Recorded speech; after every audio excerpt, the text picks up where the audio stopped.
Now, do it again, and try not to screw up the blocking this time. Eyes, nostrils, silent scream. I have to go to the bathroom. Piss in the dumpster. Again.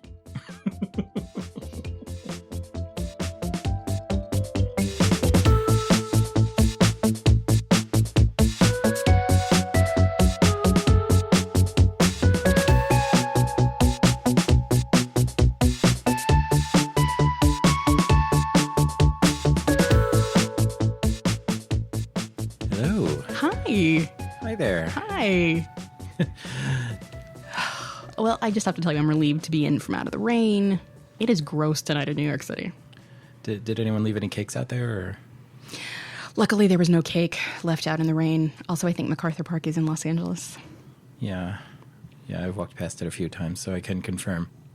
We are back for another exciting episode of Modern Technology Watches. Modern Technology Watches. Episode 111. 111. 111. 111. Make a wish. Now, what does that come out to in binary? Good question. Thank you. I mean, how do you say 111 in binary? 111 in binary. Thank you. Yes, so next episode of Modern Technology Watches, we are still recovering from Blade Runner. Well, you're still recovering. I have just absorbed it like I have every other serving of that movie. So it's my pick. And again, this is not retribution. This is honestly a film I think you will enjoy. Okay. I'm going to go get it. Well, go get the movie. I'm going to go get the movie. Go excise yourself from this. I'll clatter it on the table. So, Gila is up and getting something from our DVD shelf behind me. And now she's holding it behind her back. And she's coming back down to her seat. And she's sitting on her metal folding chair, which I'm sure you can hear because metal folding chairs make such noises. And now cables are being dragged around the table in a very listener-friendly manner. All right, what do you got for me? Okay, here we go. Camp. Now, is this full of like Noel Coward songs or? Just read the back. It says Camp, a comedy about drama. All right, I am not familiar with this. It's from 2003, according to this, and rated PG-13. And the back of the DVD case here says, an extremely talented young cast shines in this energetic musical romp, Los Angeles Times, about a drama camp where the outcasts of today hone their skills to become the stars of tomorrow. It is based on an actual performing arts camp in upstate New York called Stage Door Manor. All right. Packed with romance, laughs, and genuine show-stopping musical numbers, The Washington Post, Camp is a blast of exuberant fun, Rolling Stone. Every summer, talented kids with big voices and even bigger dreams flock to Camp Ovation. But this year, a sexy new guy, Vlad, is not only stealing the show, he's stealing the heart of every girl he encounters. And as the biggest day of camp approaches, the young performers must overcome backstabbing, unrequited love, and Vlad's unpredictable libido to pull off the greatest show of their lives. So is this Fame? Not exactly. It does have singing and dancing and people who have... It's got Anna Kendrick. Anna Kendrick. I know that name from places or something. You remember when I made you watch Pitch Perfect? Not really. Okay, she's in Pitch Perfect. She was nominated for a Tony before this. Which one was Pitch Perfect? Pitch Perfect was the one about the a cappella group. I 100% made you watch Pitch Perfect. It was one of the ones that wasn't on Netflix, so I bought it. I don't believe I have a memory of this. That's fine. which makes me have certain thoughts about what that must have been like. Anyway, Anna Kendrick is probably the best known of this cast, but they're all ridiculously talented and awesome, and I'm just so excited for you to watch this. Okay, well, this seems like a genre of movie I was definitely not interested in at the time it came out, but I am about 16 years older-ish, give or take, and we'll see how this goes. I have confidence. I think this is... Let me put it this way. I like this movie. And if nothing else, I think my exuberance will help carry you over the finish line. Well, you do have exuberance to spare. I try. All right. So, Camp. 2003's Camp. Say camp again. Camp. You're popping your plosives. Camp. I'm going to get you an extra pop screen, I think. Camp. We'll stack them. Camp. Camp. Oh, you're right. That is fun. Why do you think I do it all the time? Camp. Camp. Okay. Will our one remaining listener please stick with us through the music break, and we'll get back to you after we've watched Camp. Camp.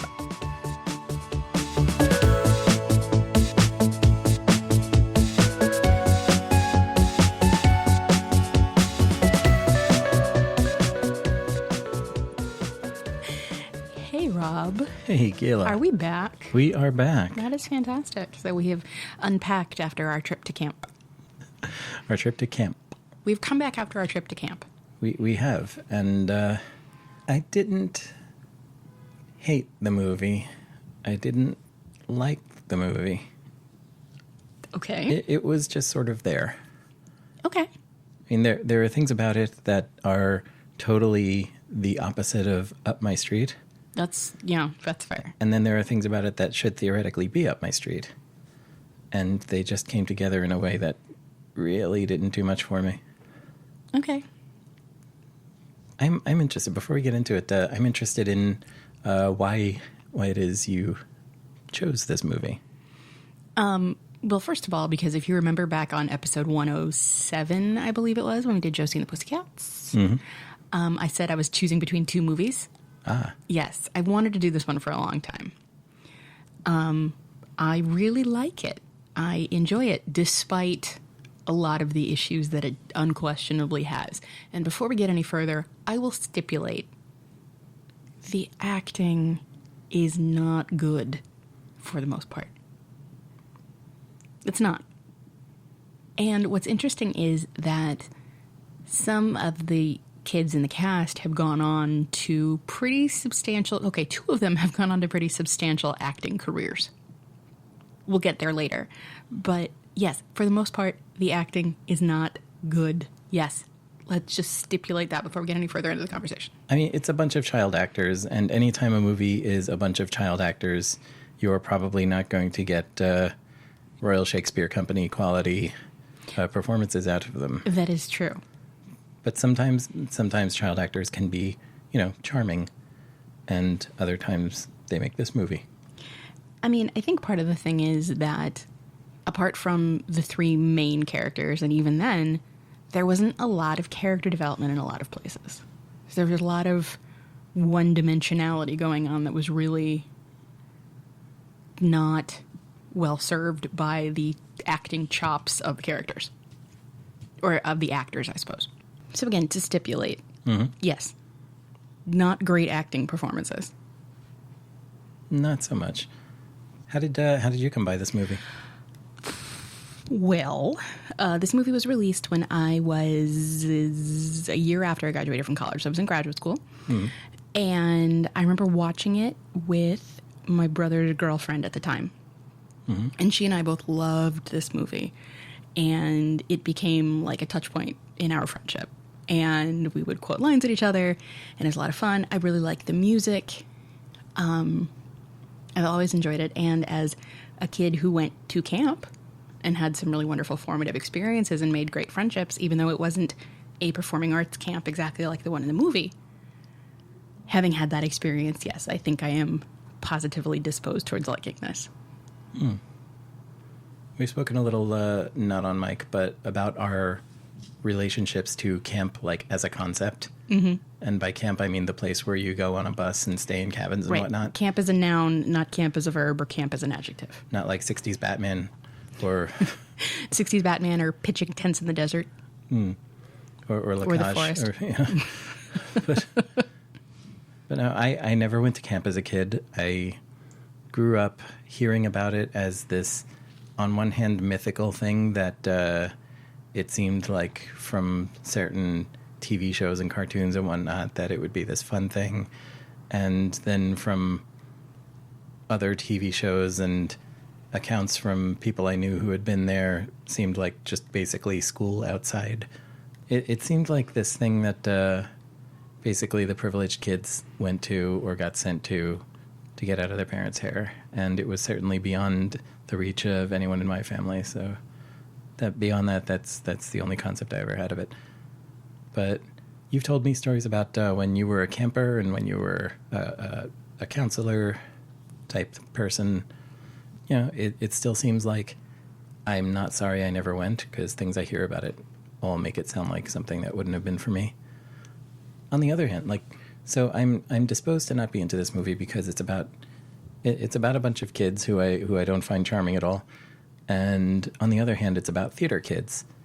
And I was a theater kid, but I was not a member of the theater kids because there were no the theater kids where I was. I was the theater kid, basically. Like, in high school, I took the theater track, but there weren't very many people that I was close to in it. And it seemed more like the kids there were into it just to, like, take the class or do whatever, but they weren't, like, into capital I theater. And at the same time, while I was in high school, I was also a lighting technician at an actual theater that was in the town I grew up in. That was a regional theater on Long Island, New York.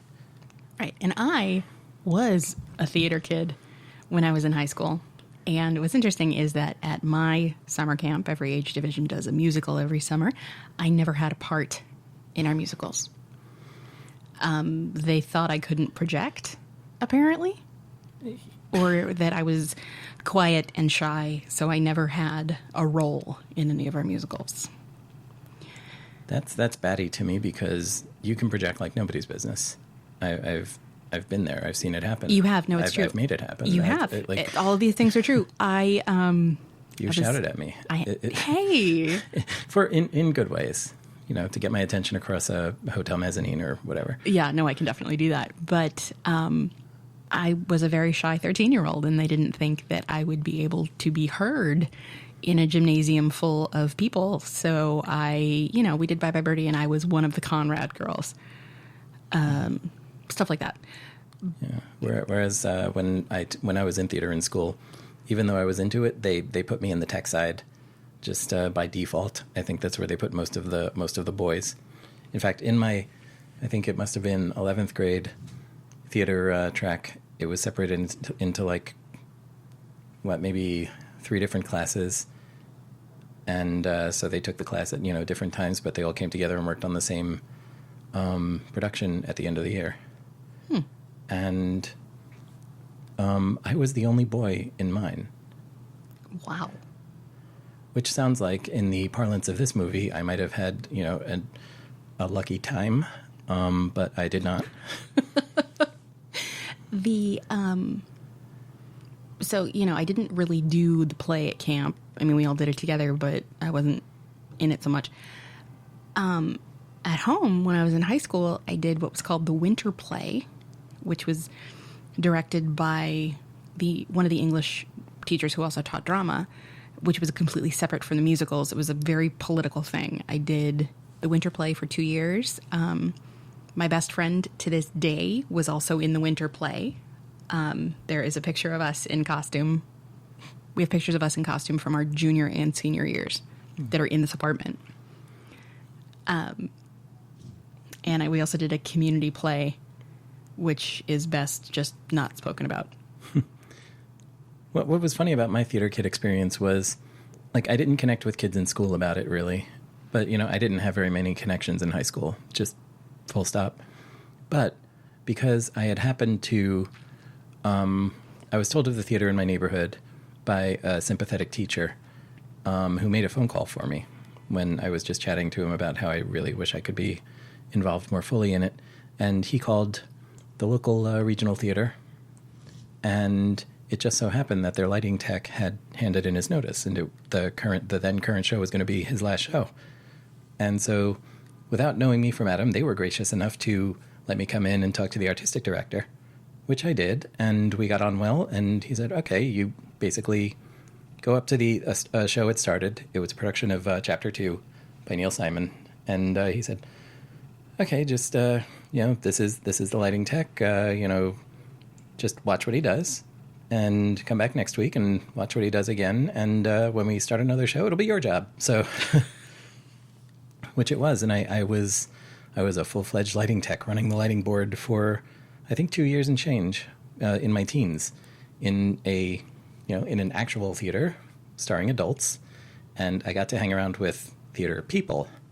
So not theater kids so much, but I got to be the kid in a crowd of theater people, which was its own awesome life experience, which I wouldn't trade for anything.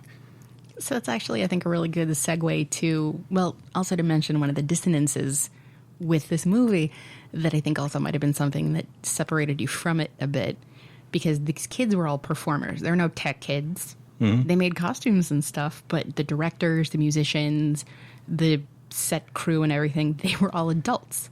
Yeah. They were professionals who came in for the summer to do that. And they were also, like, you saw the adults in the band strumming away, and without a line between them, but they were all just happily strumming away and knocking away on their instruments.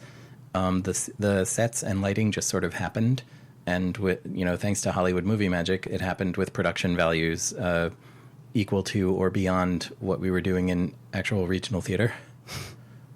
That was something I noticed because of where I came from, but which was fun. And I know it never left my blood. I still went on to do performance type stuff for many years, and just this past weekend I did some stuff in a film, which was fun and which will be out, I think, next year.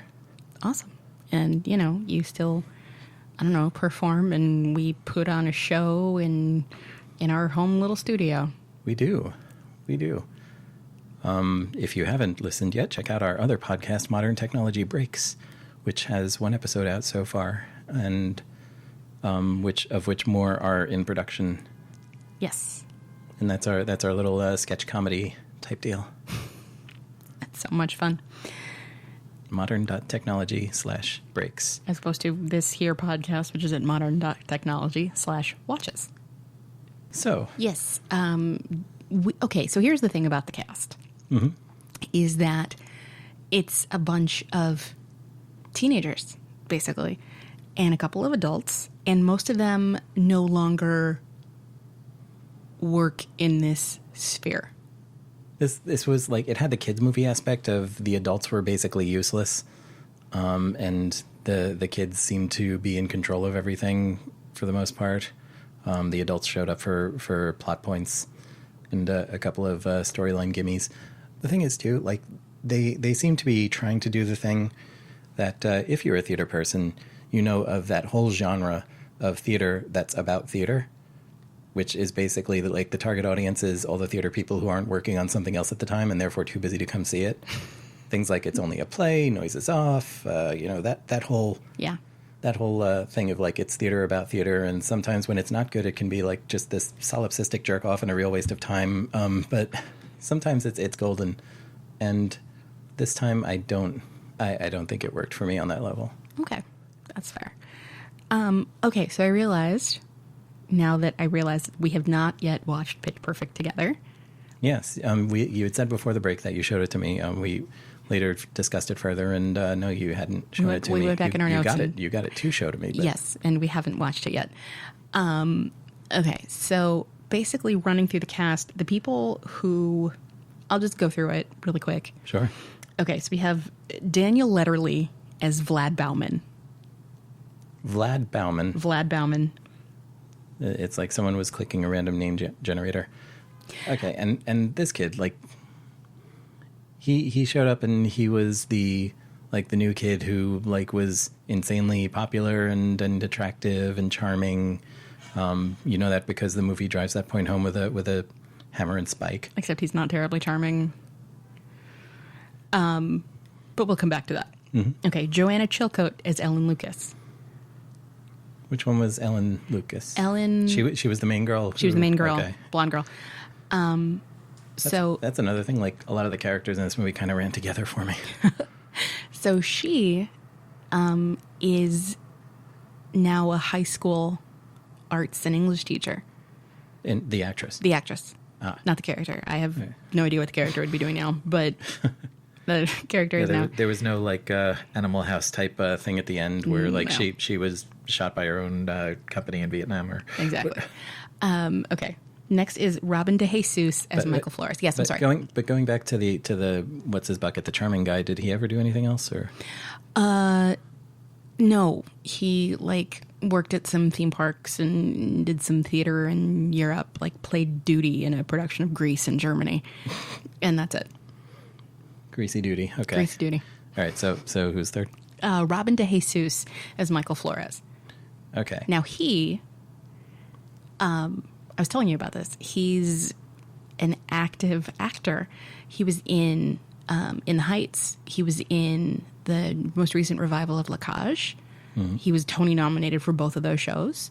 He was in the recent revival of The Boys in the Band. He's going to be in the movie that's going to be airing on Netflix at some point next year, I think. He has had a really great career since this. And that tracks for me because he seemed to be like the only actor in this movie that really worked for me with what he was trying to do. Like, I mean, his character was kind of, hi, I'm the gay, even though everyone is gay except for the one kid.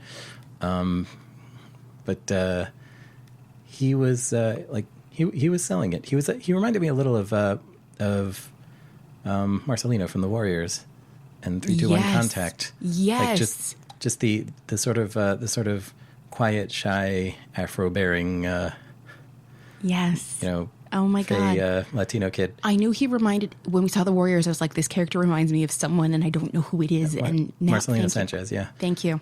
Who was the actor in The Warriors and also 3-2-1 Contact, and unfortunately left us very young. But so this fella has gone on to better things. I think he's the one out of this movie that I would think should have gone on to better things. So I'm glad he has. Now, what's interesting is, as I was saying before, the most developed characters were those three central ones. And so, yes, he did have the meatiest part of the three, and he was probably the best actor in the movie. But the next person on the cast list is Anna Kendrick as Fritzie Wagner.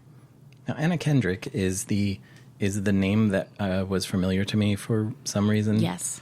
But you haven't seen Pitch Perfect. You probably haven't seen Up in the Air. I haven't. I don't believe I've seen Up in the Air. Okay, Anna Kendrick, when they made this movie, Anna Kendrick was already a Tony nominee. She got a nomination when she was 12.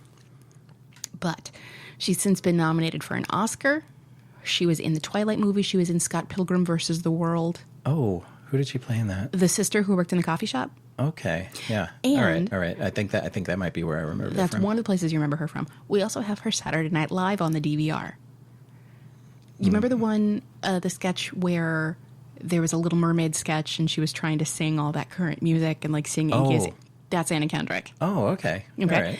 The thing is that Fritzie is kind of a one-note character for the most part, so she Yeah. didn't have a lot to do. No, I guess this movie didn't really use her to her fullest. Like she maybe had more to offer. Squandered her talent. Okay. Alana Allen as Jill Simmons. Now, fun fact about Alana Allen. Which one was Jill Simmons? The mean blonde one. Okay.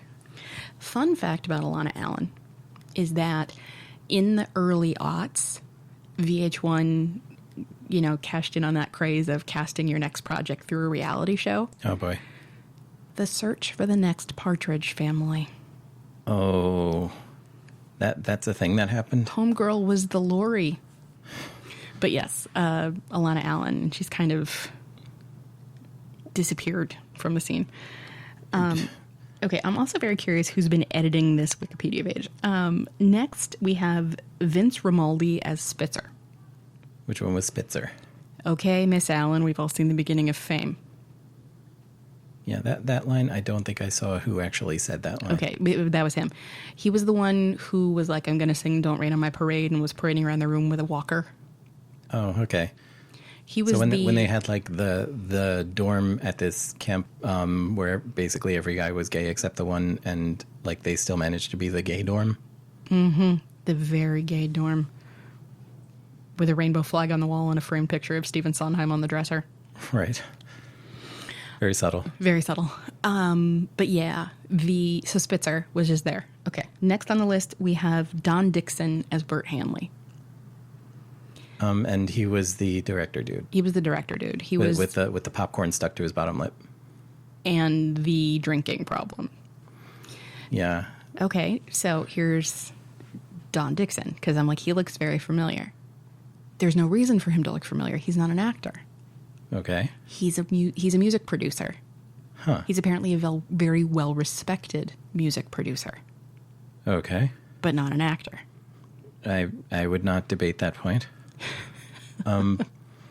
Yeah, he was also kind of one note. He was They built him up in the movie as like this great director that did the show everyone loves, but like he was frustrated because he never got to do any more shows after that. This amazing composer who had only put up the one show and never did anything after that. And so he was drunk and mean and still brought to this camp to direct the shows that they were doing every 2 weeks.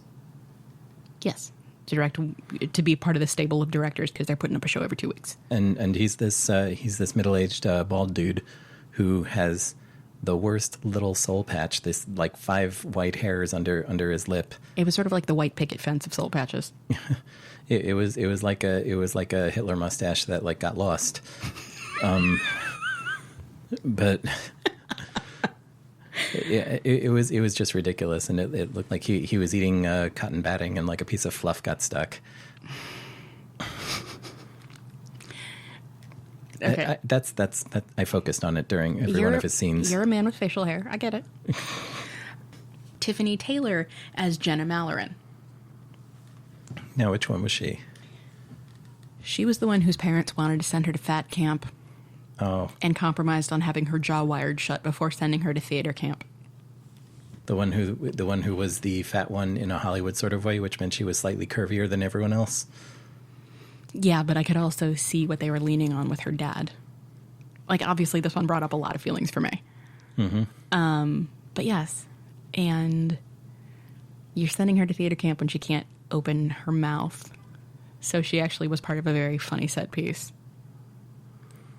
Yeah, I mean, they did some funny stuff with her not being able to part her teeth, but saying lines like she was who was she in Romeo and Juliet? Friar Tuck. She was Friar Tuck, yeah. Not Friar Tuck, Friar Lawrence. Friar Lawrence.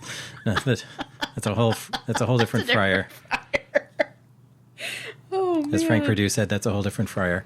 But yeah, she's going through this whole thing, and like she's drinking a chicken breast, pureed chicken breast. Yeah, and of course the other kids are making fat jokes because if you're in a movie about a bunch of teenagers, you're the quote unquote fat one. Except they really weren't. They really weren't, and they were saying how awful her parents were. But the mean one was like, "Oh, you're only a few pounds heavier than this other person I'm trying to insult." Yeah. Yeah, it sucked. It sucked. But what's interesting is she also had braces. Right, her jaw was wired shut by means of her braces. Right, which is it. That's how they do that, I think. Which disappeared. Right, because they cut them off. Right, but braces are cemented to your teeth. Oh. The bracket parts were gone too. Those were braces. She had braces. I don't know. Like, there's the gag at the end where she's about to go on stage in front of her parents, and we'll get there. We'll get there. But yes, her braces are gone at that point. Okay, Sasha Allen as Dee. Which one was Dee? You remember the song that opens the movie? Oh, she was the one that the gay one went and slept with. Yes. Okay, next we have Eddie Clark and Leslie Fry as Mr. and Mrs. Malloran. So Jenna's parents. Okay. All right, there's not much to say. Yeah, very one note, like cluelessly mean parent characters. Mm-hmm. Who are like talking about how fat she is in front of the other kids, and yeah, we'll get there. Okay, next it says David Perlow as Ben Lucas. I don't know who that is. Can you look him up? Or no, there's no links on it. It just says David Perlow as Ben Lucas. All right, I'm gonna bring up the IMDb. Maybe they have photos up. It says David Perlow, Ellen's brother, on IMDb. Oh. So he's the one throwing shit at her over the shower curtain. So he's in the movie for literally 45 seconds. Yeah, when they're subtly establishing that this girl is kind of a loser because she's asking her brother to her prom. And then he actually calls her a loser. Yeah, while throwing shit at her in the shower, like over the shower curtain. I should have guessed, though. Lucas. Okay, then we have DeQuina Moore, or maybe DeQuina, as DeQuina. She's there. She's one of the other girls at camp. Stephen Cutts as Sean. Which one was Sean? Sean was the one who, he was the one with the little brother. Okay. He was the tall, skinny young man of color who had a little brother. Yeah, and the little brother was like he looked like a 6-year-old. Yeah. And like he's somehow thrown into the same classes and stuff as all these like 17-year-olds. Yeah. And that's just never addressed. Yeah. And there was another kid who was this maybe like 10-year-old with spiky blonde hair. The blonde kid, yeah. And I don't know if he's named in this cast. He is not. But like all I could think of when looking at that kid was I went to school in the late 80s, early to mid 90s, and every little blonde kid who had that spiky haircut was a piece of crap. Like they were just like everyone with that blonde spiky haircut was like just a mean little shit or a bully or just some kind of slimy snaky kid. Yeah. It was pretty universal. I mean, I could pull out my middle school yearbook somewhere, and there are tons of those. Some of them with added mullets, Oof. and not a one of them was at all nice. The interesting thing about that kid, though, is that he had a bit of a running gag with the sports counselor. Right. Who at one point said, think fast, and threw him a basketball and just wound up hitting him in the chest. And they never really addressed that. Like, why did they add the sports counselor when it's shown that nobody is playing the sports? And, well, like, what's he for? It is mentioned later in the movie that the camp director is trying to make it a little bit more like any other camp. And there's one more name on the cast list. Stephen Sondheim as himself. Yeah. Who the hell called in that favor for this movie? Probably Danny DeVito, I'm guessing, because Danny DeVito is one of the producers. Okay, so that's the cast list as it is on the Wikipedia page. There are a lot of other kids who are around. Yeah, they're just sort of there. They're mostly just sort of there. And it's a very, I mean, as you would expect a movie about kids at summer camp to be, it's a very youthful movie. And one of the other running jokes that I find entertaining in this is that every production they do is so age inappropriate. Right. They're doing like Ladies Who Lunch. They do Follies. They do Promises. And they licensed actual chunks of these shows, and there are little title cards that pop up for each one, and you see like 5 minutes of their production. They did a bit from Who's Afraid of Virginia Woolf and Dream Girls. Yeah, where the teenager is singing the love song to the 6-year-old. Yeah. What were they? And also in Dreamgirls, like Dreamgirls comes about because the two brothers are like, why are we always playing white characters? They come in with like they come in dressed for Fiddler on the Roof. Yeah, with the beards and peyote, and he's like, look at these curly things on my little brother. I don't think the Moyle ever used hair relaxer. I don't think Muddle the Tailor used a lot of hair relaxer. That was it. Yeah. So he's like, you got to put on a show that my little brother can be himself, and I want my brother to see that he can be himself and still get applause. Yeah. And so you see the camp, I guess, director, not the director, but the camp director. Right. And he looks a little thoughtful, and then Dreamgirls pops up, and who's singing the song? It's the white girl in a big beehive wig, while one of the black girls like stands off stage and just looks on as the white girl. As is what happens at that moment in the show, but it's not a good look. It's not. Well, I mean that's part of the bit, though. Anyway. Yeah. Okay. So, are you ready for the plot? And what's interesting about this summary, by the way, is that it skips a lot of stuff. Like they do that. It doesn't. They do. It doesn't describe the opening set piece. As per our regular procedure, you can read from the plot section on Wikipedia, but add whatever's missing from your own memories of this, because you remember this movie more than I do. The film centers on the experiences of several teenagers at Camp Ovation, a summer theater camp. The campers are a mishmash of youngsters from different backgrounds, dealing with different issues, but all feel most comfortable while performing. Okay, but the thing is that as the movie opens, it opens in a production number, basically, which is set outside, and they're singing a song called How Shall I See You Through My Tears? And during this performance, we're also introduced to the three main characters, but in their home environments. We see them getting ready for prom before school ends and they go to camp. Mm-hmm. So you see Vlad, wearing his tuxedo and reciting lines from Boogie Nights. Right. He has a Boogie Nights poster on as well, which is weird. Super into Boogie Nights. That's a weird movie for anyone to really be into enough to buy the poster, but more so for a 16-year-old kid. Yeah. Then you see Ellen's brother coming in and talking to her while she's in the shower and saying that she's a loser and he can't take her to prom. Mm-hmm. And Michael, who shows up to the prom in drag, is denied entrance. And then in the school hallway, a bunch of kids gather around and just kick the shit out of him. And you see him looking up and away while this is happening. And then he shows up in this production number. And they reference that later, too. Yeah, he's kind of disassociating, which is, something that happens during trauma. Mm-hmm. But he's thinking of this place that he can go. And then you see the kids on the buses. So school is out, and the campers reunite as they prepare to board the buses to Camp Ovation. Shy, self-conscious Ellen Lucas happily greets her friends, recovering from an embarrassing situation where she desperately tried to land a prom date and ended up asking her brother. Nerdy Fritzy Wagner attempts to befriend icy diva Jill Simmons, but ends up toting her luggage instead. Right, that was the very subtle scene where Jill shows up and she's blonde, she's got, fancy luggage, and she's all, bunch of makeup on. And this other girl comes up and he's like, oh, remember me? We were in something or other last year. Night Mother, because that's an appropriate play for young teenagers to do. The blonde girl doesn't remember her, but, just has her carry her luggage. And I'm like, oh, okay, so this one's the bitch. Mm-hmm. This will be the bitch in our story. Returning camper Jenna Malloran laments that her parents forced her to have her jaw wired shut in order to lose weight. Okay, so not exactly how that went down. Mm-hmm. She's standing there with her parents, and I think it was Spitzer, actually comes up and hugs her and said, I thought you had to go to Weight Watchers camp this summer.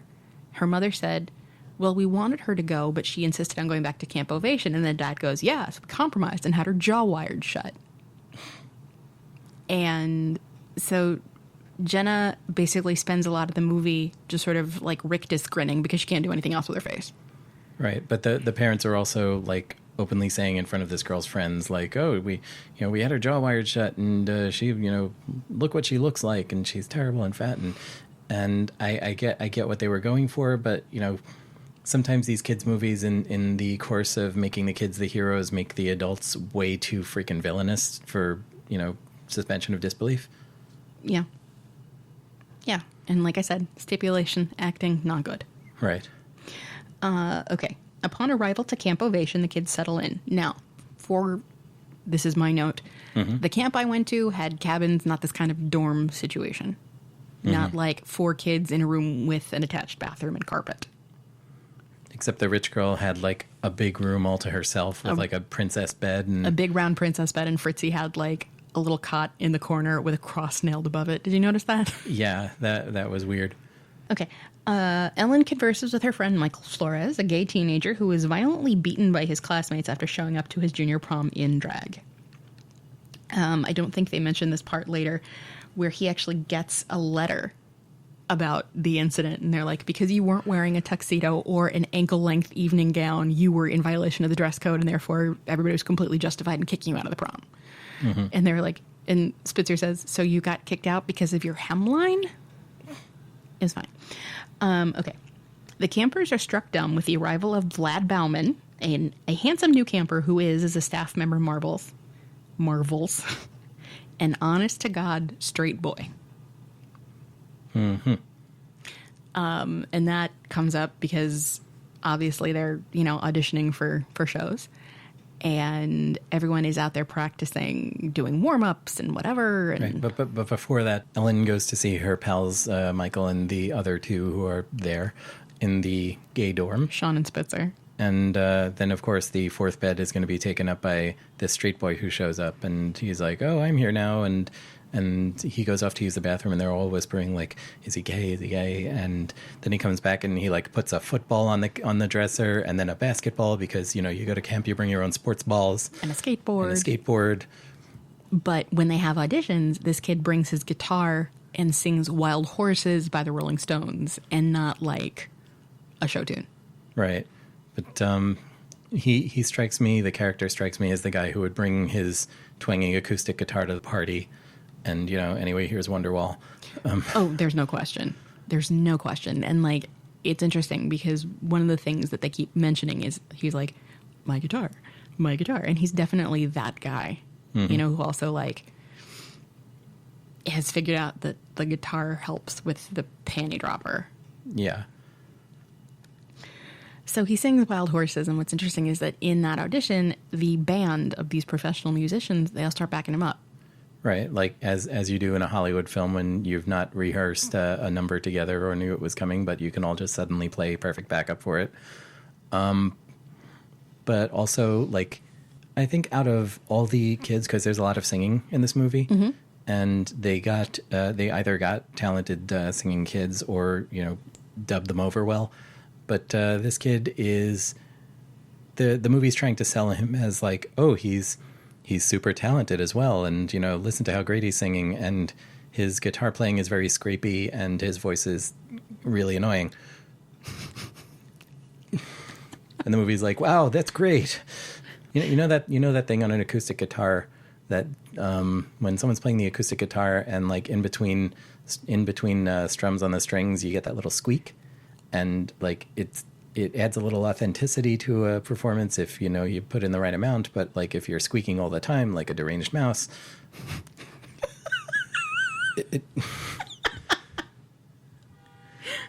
I felt watching this like, okay, he's supposed to be the really talented one, but God, this is awful.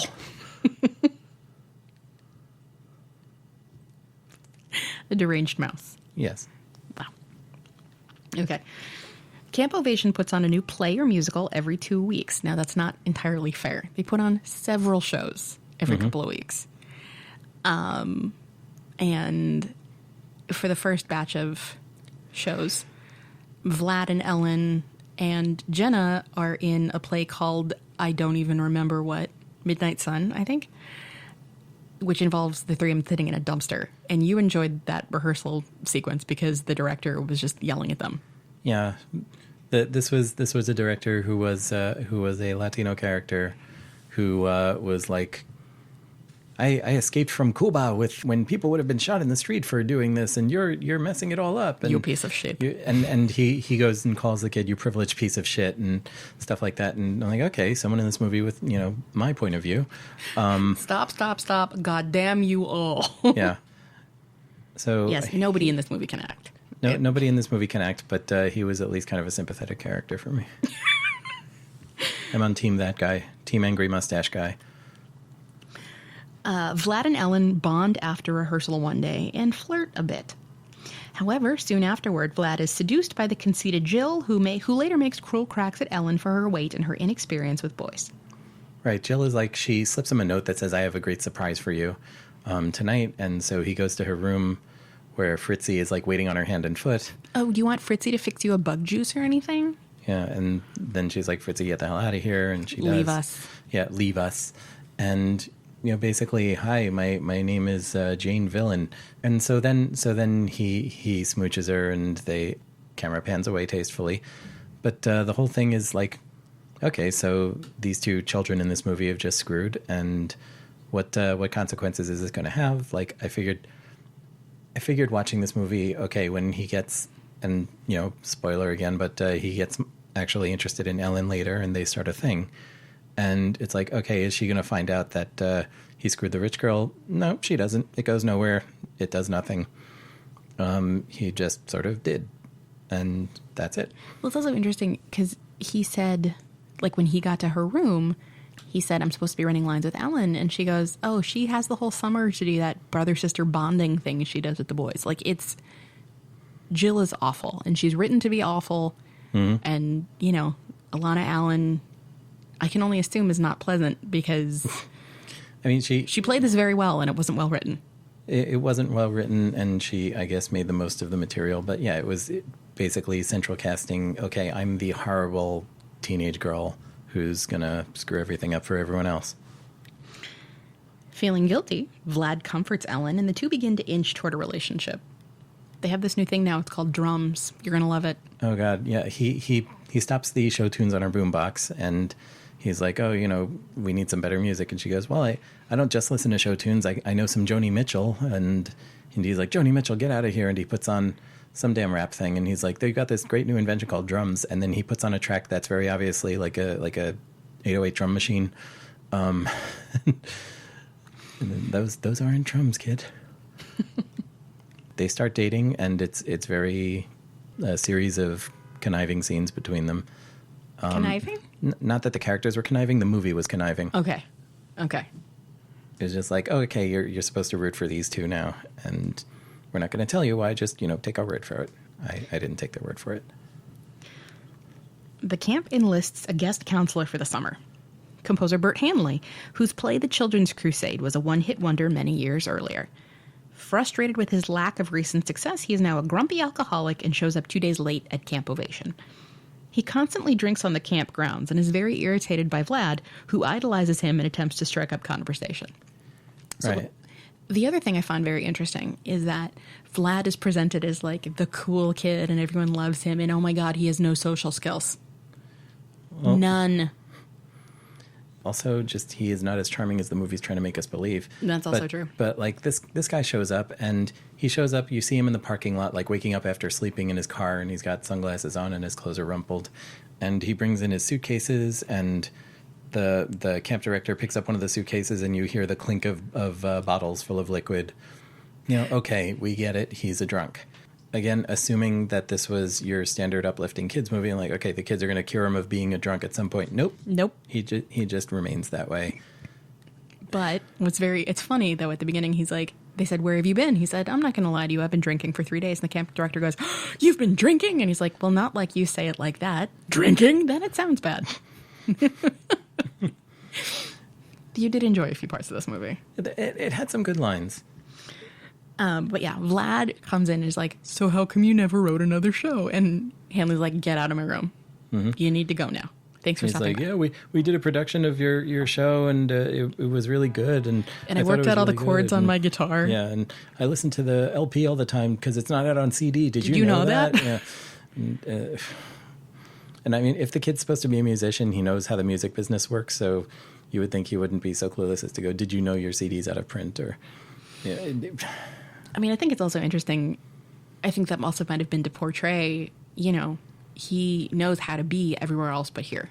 And the ways that he's used to behaving at home and the things that, lubricate him socially at home don't exist here. But also interesting is that Ellen at one point says to him, "A guy like you could have a really lucky summer here." He's like, "Yeah, I'm starting to get that sense." Mm-hmm.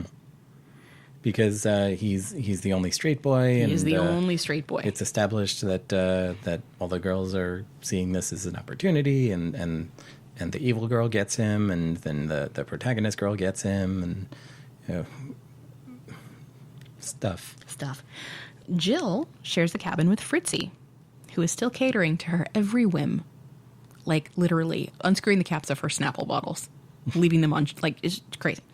However, after Fritzy is caught washing Jill's underwear by hand in the sink, Jill expresses her disgust with Fritzy and kicks her out of the cabin. Yeah, which I didn't get that scene, because it's like, she's manipulated the girl into waiting on her hand and foot, and then is suddenly freaked out by her waiting on her hand and foot. Basically, I think it was the underwear. Yeah. But yeah, she somehow kicks her out of the cabin that they share, and just don't be here when I get back, sort of thing. Yeah. So Fritzy is sitting outside with this bottle of Woolite, and Bert Hanley comes and talks to her and says, "I see you back there in the chorus. You're very intense. You can do anything you put your mind to." He also calls her really scary. You're a very scary little girl. Yeah, and he's like, "Don't regret the things you didn't do. Better to regret the things you did than the things you didn't do." And she looks at this bottle of Woolite in her hand.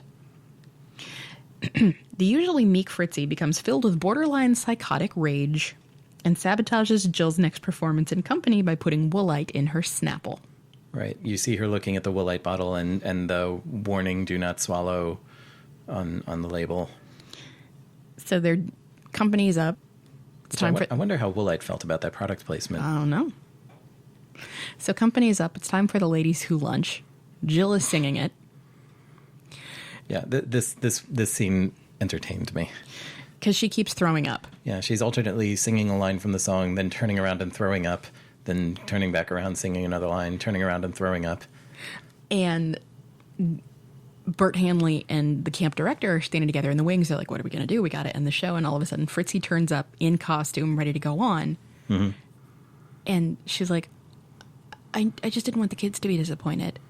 I knew you were going to be thinking about stopping the show." And he goes, you manipulative little bitch. And she goes, "Please, I'm a child.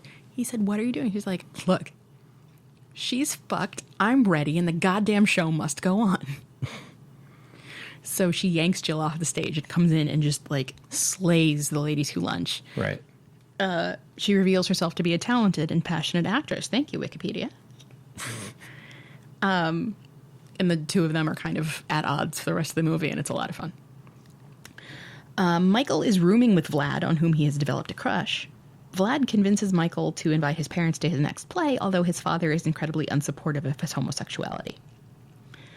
This whole plot line with him being estranged from his parents, and he's talking about how he's not going to go home after camp, he'll just get an apartment somewhere. Mm-hmm. If he's so estranged from his parents, who's paying for his goddamn camp? Well, what's interesting is his mom, remember when he called the mom? Mm-hmm. And she said they'd come up, and he said, I miss you too, it's good to hear your voice too. Mm-hmm. Mom's still on board. Okay. Dad's not. All right, then. He could also be there on scholarship. Anything is possible.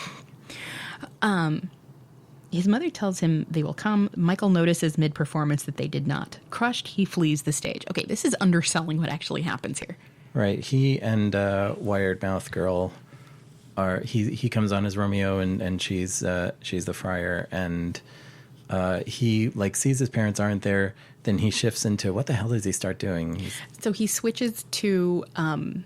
he's being Maria from the end of West Side Story. Oh, okay. And then all of a sudden, so he's beating on Jenna, going, killer, killer, killer, killer, killer, killer, killer. Yes, okay. Or is it Anita? It's one of the two of them. I don't remember. One of the girls from West Side. One of the girls from West Side Story. And then he just runs away. And poor Jenna is just standing there with that silly smile on her face because she can't do anything else. Mm-hmm. But yeah, there are these two signs that say reserved for Mr. and Mrs. Flores in like perfect elementary school teacher handwriting. Right. And no signs on any other chairs, just, those two to drive the for point his parents, home. Yeah. And so his parents aren't at the show, and he goes and cries, and yeah. He is found later by Vlad, who explains that he too has his share of problems. Though Vlad is a seemingly normal all-American teenager, he reveals to Michael that he suffers from an acute type of OCD for which he is medicated. Mm-hmm. Yeah, and I don't entirely approve of the way this movie decided to play the invisible mental health problem card. Could you say more about that? It felt so much like a card being played, like, oh, he's not so perfect after all. Look, he has an invisible problem, but like he can take one pill and he's fine, and because that's totally how OCD works. I know. Yeah, the way Michael's like, well, I guess you have problems too, and that's pretty sick, and like, let's bond over this, and again, it just felt like the movie going, here's what you should be feeling now, and me just going, I don't know. It was a bit ham-fisted. It was, but not long after that, it's Michael's birthday. And this part is not covered in the plot summary, so we're going to talk about it now. Okay. So for Michael's birthday, there's a special wake-up dedication song for because, like, obviously there's music on the loudspeaker every morning. And yeah, it was very. If you've watched the '60s, The Prisoner show, it's the speakers going, "It's another beautiful day in our village," and but you see the shot of the speaker while these announcements are going out, and so, this one's a song. And what is it? Moving on Up by the M People, I think. Maybe. And Michael goes out to like get to the bathroom to brush his teeth or whatever, and everyone is there, and everyone's in drag. Yeah, except Vlad, who just wouldn't play. Yeah, but the boys are in drag and the girls are in drag king. And like little Petey is dressed up as an old woman. It's really adorable. 6-year-old brother with like a gray wig and a pillbox hat and the whole nine. Yeah. So that was very nice. And they bring him a birthday cake, and he's like, somebody says make a wish. He says, right now I have everything I want. I'm going to give this wish to you guys. And it's sweet and lovely, and it makes my heart happy. It was a nice scene by the only kid in this movie who could act, really. Hanley is angered after hearing Vlad play one of his songs and begins to tell the campers that the theater will only make them bitter and lonely, much like himself. It's a great speech. I don't know if I'd call it that. I enjoyed it. It was probably the best speech in the movie. I don't know if the spirit behind it was great, but I mean, again, it was it felt like the movie playing a card. Like there was no real progress toward it. Like maybe if they showed him getting more and more like weirded out by these kids or whatever, but it just comes out of nowhere and it happens and he freaks out on the kids and says, "This isn't normal what you're all doing here." And he drops the hard F a few times, talking about the gay kids and the girls who hang out with them and only the girls who hang out with him. He only but still it's. I don't see a justified way for the movie to have gotten there, but it just went there, and I didn't enjoy it. See, I kind of felt like he had just been building up to that point because everyone is like, we knew he was disaffected, and this was finally he got to talk about it. And then what happens later is you kind of see, this feeling about this is the place where everybody can be who they are, and it kind of works its magic on Burt Hanley in a way too. I would contend that was what happened. It didn't clock that way for me. Okay. Okay. Vlad follows a drunken Hanley back to his room and berates him for his cruel speech. After Hanley throws up and passes out, Vlad finds a trove of music that Hanley has written over the years but not released. During a rehearsal for the camp's benefit performance, Vlad and the campers sing Century Plant, one of Hanley's songs. Right. This is after Vlad, he gets puked on by Hanley and picks up some paper that happens to be nearby to wipe the puke off his jeans, and then looks at the paper and, what? It's new music by this guy who only ever wrote the one show. And so he takes a stack of paper out of this dead drunk guy's room there and just you see him making a bunch of Xeroxes. Yeah, he doesn't go get medical help for him or anything because unconsciousness is considered life-threatening. I took first aid. Instead, he just takes his papers and Xeroxes them. The song, by the way, is not an original composition for this movie. What is it? The song is called Century Plant. I believe it's by a woman named Victoria something. I've heard the official recording of it, and I like this one better. Yeah, but a bunch of the kids get together with the non-speaking roles adult band. They pass this music around and just start, launch into a perfectly honed multi-person performance of it. He walks in, he gets angry, he crumples up the music and walks out. And then he hears them singing this song that, according to the movie, he wrote. Mm-hmm. And they're repeating the chorus, which says, "Hey, do you want to come out and play the game? It's never too late." And as they keep repeating this, his heart is lifted and his disposition changes, and he comes back in and starts playing like a high descant on the piano. Yes, and the Grinch's heart grew 3 sizes that day. Pretty much, yeah. So they decide that the benefit is going to be a review of Burt Hanley's music, moving full steam ahead. Mm-hmm. Fine. In the middle, okay, so we need to return to these bedtime conversations that Michael and Vlad have. Mm-hmm. So Vlad has told Michael that he could clean up with the ladies if he just spoke a little Spanish to them and put on some salsa. Vlad says, "Have you ever experimented with heterosexuality?" And Michael goes, "What, sleep with a straight guy? Why would I do that?" That was a good line. Okay, because the next piece in the Wikipedia page is shortly before the benefit, Michael sleeps with Dee, Ellen's roommate, out of frustration about Vlad. Mm-hmm. When Vlad hears of this, he immediately asks Dee if it was true. In fact, he goes to her room. She's writing in a journal where she's drawing pictures of Michael, which is just so weird. Yeah. And drawing hearts around them and stuff. Because that's how you celebrate Afterglow, I guess. Vlad and Dee end up making out on Dee's bed, and Ellen walks in on them. She runs off, hurt, and refuses to talk to Vlad. See, and I thought at this point it was going to turn out that what Michael had done was go to Dee and say, "If you tell him we slept together, as a favor." But the movie doesn't do that. I think that would have been a better way to go, but the movie doesn't do that. It just okay, he went and slept with a woman just to see if he could, because he couldn't have the boy he had a crush on. Right. The night of the benefit concert arrives, and campers are starstruck as famed composer Stephen Sondheim is in attendance. Did you notice what the vanity plate on his car said? What did it say? For Oh, okay. So there's Stephen Sondheim, and the kids see him, and they freak out. Yeah. They mob him. It's cute. It was Stephen Sondheim, in this movie. I hope he spent his check well. The dressing room atmosphere is tense and gets even more awkward when Vlad's girlfriend Julie shows up to see him. Bum, bum, bum. Meanwhile, in another act of revenge, Fritzy sabotages Jill's makeup, causing her to break out, and this says boils is actually hives. Jill attacks her, injuring her, and both are unfit to go on stage. The direct quote is, Fritzy's got multiple fractures, and Jill's face looks like 40 miles of bad road. To replace her, Bert cuts the wires on Jenna's mouth, allowing her to sing a powerful song directed to her parents in the audience, telling them to accept her as she is. Right, and she supposedly had her mouth wired for like the entire summer, and then one of the teachers just like grabs some wire cutters off of a piece of equipment backstage angry somewhere. Latino director.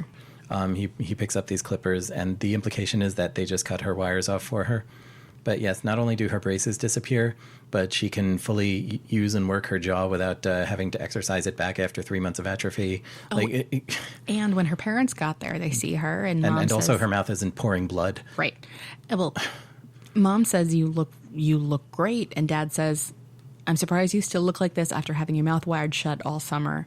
Mm-hmm. We'll keep it on for fall term. You won't be sneaking milkshakes with me around the house.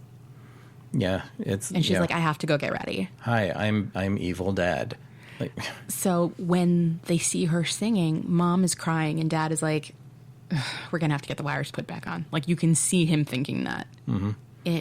And then the song she happens to have, sub in to be singing is a very, this is me, take me as I am, Here's where I stand, here's who I am. Yeah, very, very, very love on me, theme. but don't tell me who I have to be. Yeah.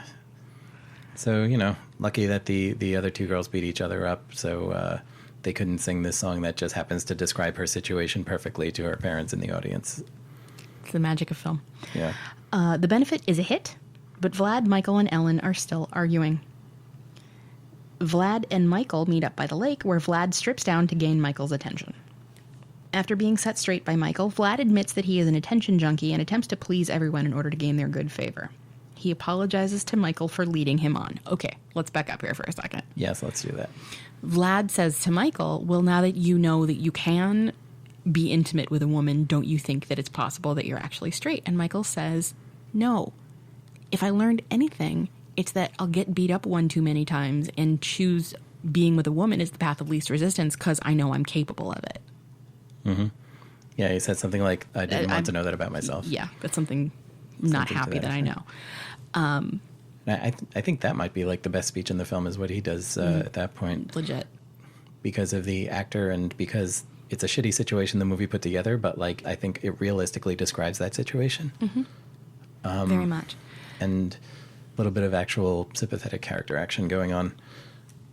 There's also like the bit before that in the dressing room when the kids find out that he slept with Dee, and they're all like, what? And I give up. And so he slept with Dee. So Dee, Michael, Ellen, and Vlad are all sitting near each other getting ready. They're putting on makeup. And that's when the girlfriend shows up. And that's when the girlfriend shows up. And they're all like, Michael goes, I give up. And Ellen goes, you give up. Yeah.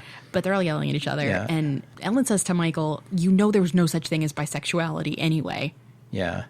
I think you saw me cringe at that line a bit. I did. And I said, she's a 16-year-old girl and she's angry. That's true, but still, that's not. It was not addressed any further in the film, and that's not a trope that needs to be correct reinforced. I resemble that remark. So, don't we all? Right.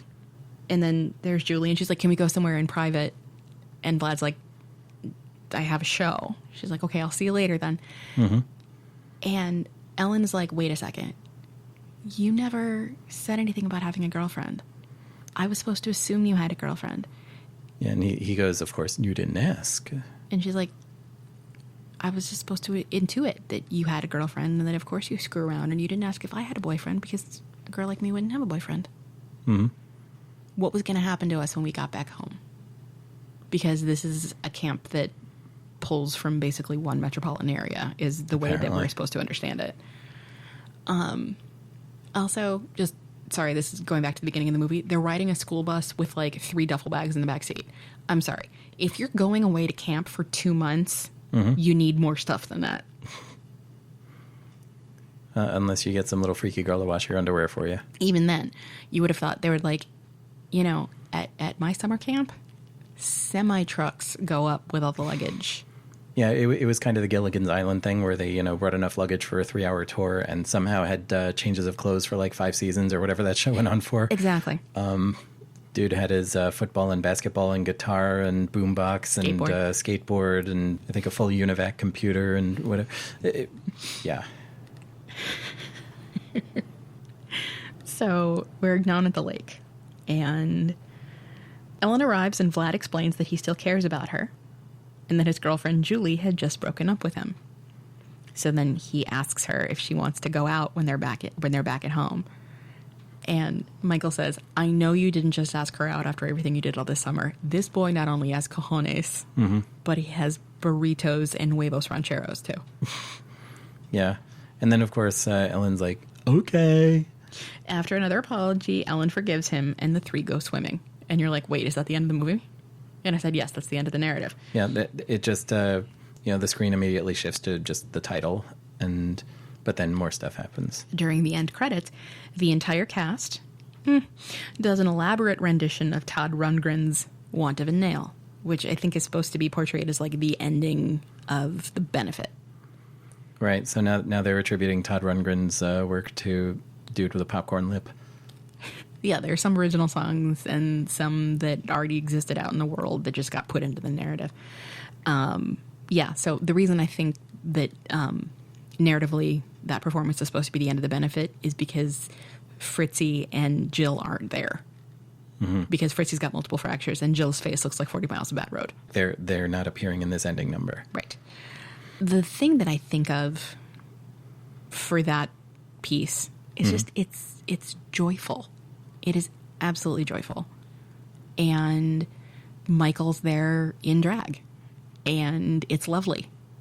And, you know, at one point, a couple of the other boys like carry him across the stage and everybody goes silent. And then as soon as they put him down, the music starts again. Yeah, I mean, it's a jauntily done number. They're all done up in like 70s disco glam shit. And, yeah. That's it. It's a nice triumphant ending number. That it is. So. And then after the credits, like there's randomly somebody who's gone to this camp and is talking about it. Yes. Which I didn't get. No, it doesn't really make a lot of sense. The actor's name is Steven Brinberg. Okay, so he's a barber impersonator. Okay. And he kept saying he was miscast, that they kept making him play boy parts, and nobody really saw what was really like lying within. Okay. But it doesn't mesh, which I think is why they stuck it in the ending credits. So you were not transported by this piece of cinema. It did not transport me anywhere. Yeah, it was a film. It's like why I don't really like Tarantino films, at least the ones I've seen, because like there are no sympathetic characters. Everyone's an asshole. And that doesn't charm me as a story. Really everyone's an asshole except Michael in this movie. But, I don't know. It just like, I'm not into like my own teenage experience, was one of being ostracized and a lot of social anxiety being installed. And so I don't tend to enjoy revisiting movies about, bitchy kids, social, strata clashing. And, like I had to really try to get into Mean Girls. Fair. So it's a genre that like I'm really not disposed to enjoy. The theater aspect of it, like it's stuff that like as a theater person myself, it seemed like stuff that I would enjoy if it were done better. Okay. But it didn't succeed in pulling me into this movie. I enjoyed the performance of the kid who did Michael, and no one else was really a good actor. True. Except maybe the little psycho girl who was Anna Kendrick. Anna Kendrick. But the part wasn't well written, so there wasn't a lot for her to do with it. right. I think she did okay with what it was. Right. Yeah, everyone else was just kind of drawn in primary colors, and it did not grab me. But yeah, the kids could sing, the kids could dance, the choreography and such. Like they used for Turkey Lurkey time, right. They used Michael Bennett's original choreography. Mm-hmm. So and they gave him credit at the end of the film, which that of they course. did. But like so that I enjoyed. I can enjoy watching talented people doing musical numbers. And you also tolerated me doing it halfway when we were watching the movie, so thank you. Well, to be honest, I probably preferred yours. Audio medium. A turkey lurkey Christmas to you. She's doing all the dances, listeners. She's doing the steps. Jingle bells, jingle bells. Okay, I think that's as much as you can use without getting us sued. But Sorry, I've been trying to work on that dance move for 16 years. I can get the arms now, mostly. But yeah, so this was indeed a movie. I had an okay time watching it because I was watching it with you. Mm-hmm. If it were something that I just turned on randomly, I would have switched away. That's fair. For me, And I also don't think this really... Like, it was 2003. yes. So I think some of the queer aspects were, okay for the time. Mm-hmm. Not great for the time, but nicer than some other stuff that was being done at the time. They get an E for effort on that respect for the most part. I think there's a lot to be said, and having had this experience, that you have this place where you can go and feel the most fulfilled version of yourself at the time. This place where what you do during the school year doesn't make as much of a difference. And I remember full confession. Mm-hmm. I'm not a sports person. I know this is surprising to you. And at camp, at my camp, they have, we have what we call Yom Sport, which means sport day, and it's Color Wars. I would find any excuse I possibly could not to participate. I hated everything about it as a camper, as a staff member. I said, this is the one day where it doesn't matter how nice you are, or how smart you are, or what you can accomplish, or anything. It just matters who you can beat. I said it's antithetical to everything the camp is about. I gave the speech when I was 15 years old, and I don't want to have any part of it. And a friend of mine said, sit down and shut up so I can paint your face, please. And I was on the yellow team that summer, so she painted yellow across my cheeks and the word for yellow in Hebrew across my forehead, and I got sunburned around it in the afternoon. That summer, I had a service. It's a long story, but I was responsible for helping to record part of the activities in the afternoon. But I hadn't washed my face, and I got sunburned around my face paint. It was terrible. I read the book that Violent J of Insane Clown Posse wrote, called Behind the Paint, which was a little autobiographical thing. Actually, it was a pretty thick book, as I remember. Mm-hmm. One thing he mentioned is that when Insane Clown Posse do shows outdoors, like they're in their white and black face paint, and the white reflects sunlight and the black absorbs it, so they end up getting their Insane Clown Posse faces suntanned onto themselves, and it stays that way for like weeks afterwards. Oh, I'm sure. So like there's no hiding who they are even when they wash their faces after. But going back to camp for a minute. So you don't want to talk about ICP some more? Yeah, well. The thing for me is that this was a place where I could be accepted for me, and being this nerdy kid who liked to sing and was kind of a dork and was funny and, was a bit ridiculous and liked leading services and stuff. If you find this place that can embrace the things that you're about, where it doesn't matter that you're, like, I don't know, the only observant Jewish kid at your high school with a funny name. And you can forget that for however long you're there. You can forget that for 8 weeks and just be you. And I think that despite the script and despite the performances, I feel like in a lot of ways this movie really captures that. Having this place to go where these things that set you apart for bad during the rest of your life are the things that draw people to you and that help you define who you are in a way that you can't when you're at home.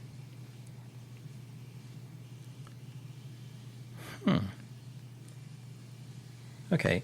You, I'm sure, are aware of the reasons that what you just said speaks to me a lot. Yeah, I know. And, although I didn't have any of that context in a camp sort of setting, I was generally alone a lot and sad a lot and not a socially functional creature at all until I ended up finding my own settings where I could be myself, and the things that got my, teeth kicked in and actual high school type situations were instead things that people liked about me.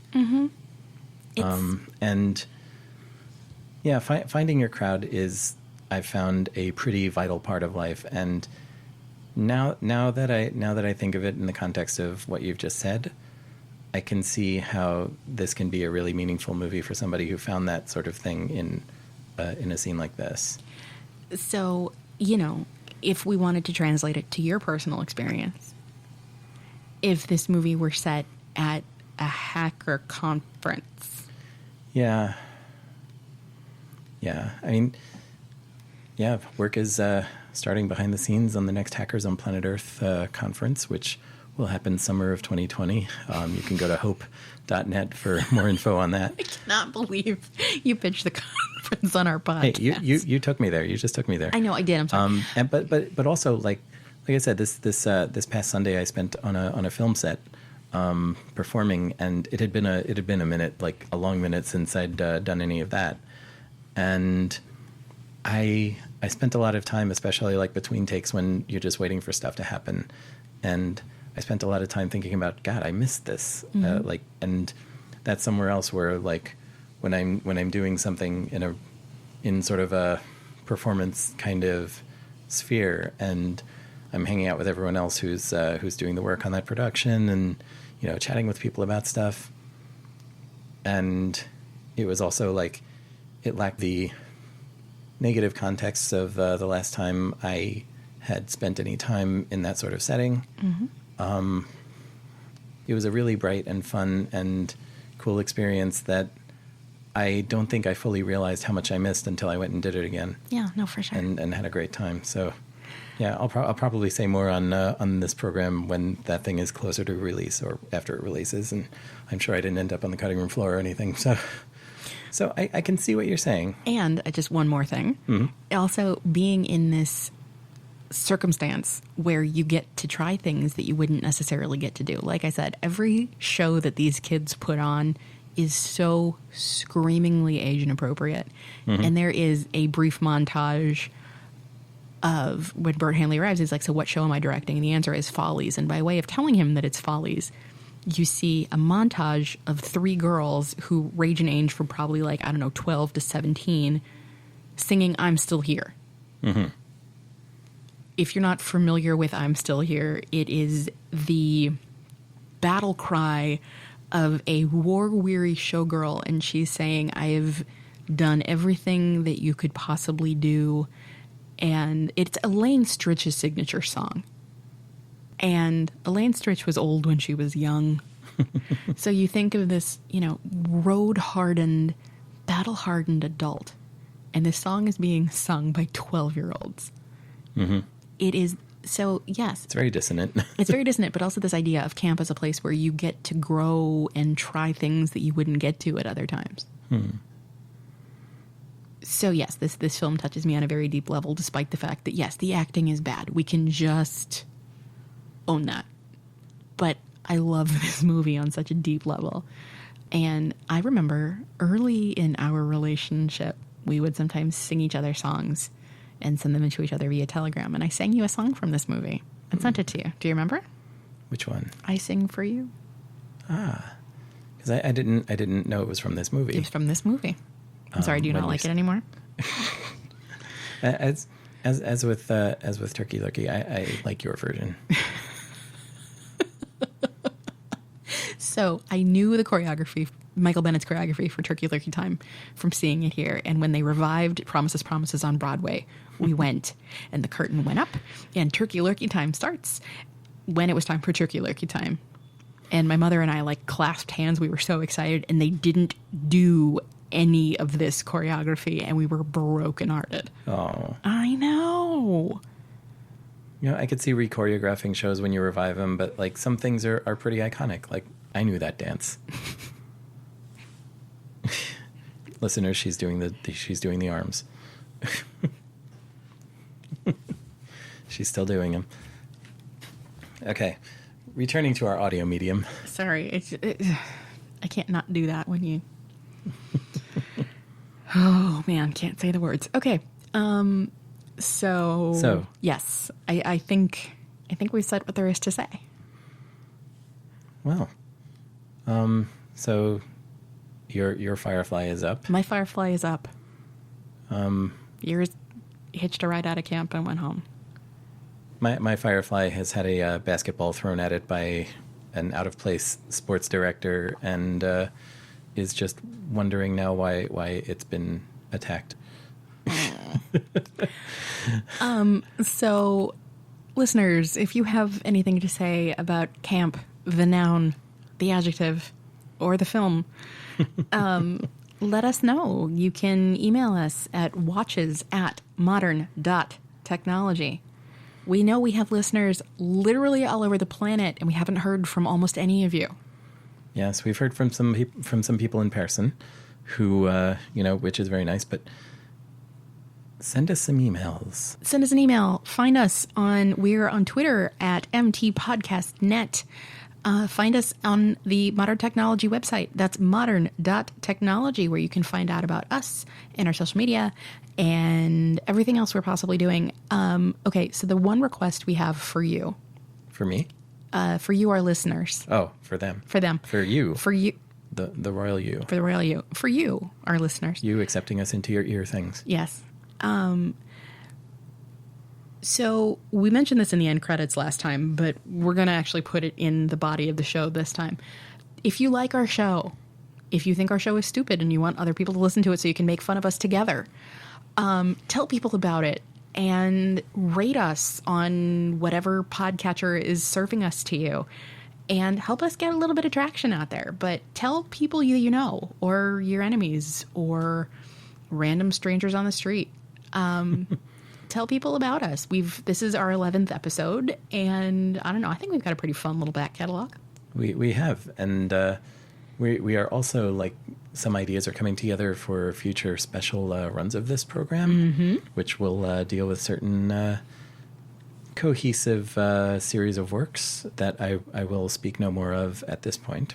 But it's going to be a lot of fun. We're going to be doing some fun stuff with this. We're going to keep doing what we're doing now with this format, but I think we're going to be throwing some other stuff in as well. We absolutely are. And as much fun as we have doing this sort of thing with the two of us together, we have even more fun when we know that we're sharing it with other people. Tell your friends, tell your families, tell your coworkers, tell your neighbors, tell the people you're sitting next to on the train. Also, I'd just like to give another little shout out to the podcast that helped inspire this, A Match Made in Space. I really enjoy them. They've got a much more extensive back catalog than we do, and they have a fun project where they're specifically showing one another 80s movies from their childhood. And it's by a very charming couple called John Walter and Allie Goodman. And I really dig their work. I think if you like what we're doing, you'll probably like what they're doing. A Match Made in Space. Yes. Wherever you're getting our podcast, you can get theirs. They are at matchmadeinspace.com, and they are MMIS Podcast on the Twitter. Fantastic. But back to our podcast, you can also get us on YouTube. If you search for the Modern Technology Podcast Network, all our episodes go out there. You can find our SoundCloud, all of that guff on modern.technology. We are anywhere you can possibly look for us. But we appreciate you for sharing this time with us. And I have a very exciting idea for our next episode, about which I will tell you no more right now. Okay. Well, that sounds good. So I'm Gila Drazen, I am Rob Vincent. and we'll see you at the movies. We'll catch you next time. They might put Woolite in our Snapple for using that. They're both dead.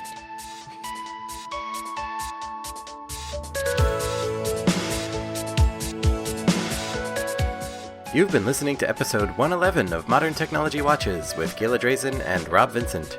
Go to modern.technology on the web for more info on this show, our other work, and our social media dumpster. Our music is The Promise by Torley Wong, released Creative Commons Attribution Share Alike 3.0. Find more from Torley at torley.com. Thank you, Torley. Content from wikipedia.org is used under Creative Commons Attribution Share Alike 3.0. This podcast is released under Creative Commons Attribution Share Alike License 4.0, produced by modern.technology. Send us email at watches@modern.technology.